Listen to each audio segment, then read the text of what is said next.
I was born and bred in the north. In this my little life, I have seen crisis. In this my little life, I've seen the persecution of Christians. In this my little life, I've seen dead bodies that were torn apart with babies inside. In this my little life, I've seen people who worship God and they don't know if they will be there by next week. That is faith. I thank God that he started with me from the north. I've seen all kinds of things. All kinds of things. If I tell you I love Jesus, believe me. Let me tell you this. I'm a young man, but I have been privileged to be around a few crises, including post-election violence. When the violence happened in Jos, I was there. I was in town. There were a few uprisings that have happened in Zaria. I was there. There was a time at the height of what Boko Haram was doing in Maiduguri. I went to minister for NCCF. I was about to come and take a flight from Zaria to Abuja. True story. And then they canceled the flight. Then I think it was an airline called, well, I won't mention the name. They are no longer in existence now. But then they were there. I remember the driver, I asked him, I said, can you go to Maiduguri?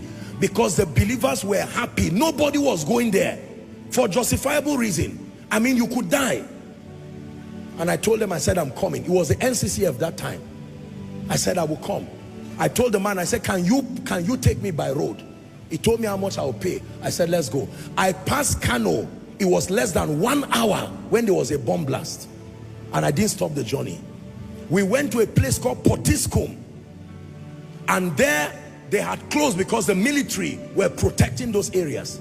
I'm not saying that to command sympathy. I'm saying somewhere in the journey of your life, you will be faced with a situation where you will choose between Jesus and this life. It is milder for others. Some never even experience it.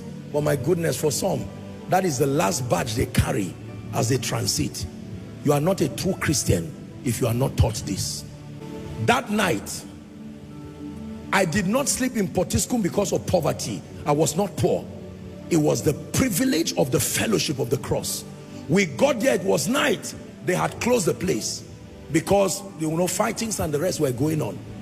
And I remember sleeping, that mosquitoes and everything, there were piles of cars. And I remember a joy welled up in my spirit later in the night. I said, I'm doing this for your glory, with all honor, with all honor, with all honor.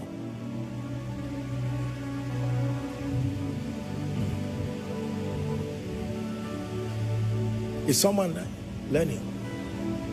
I have decided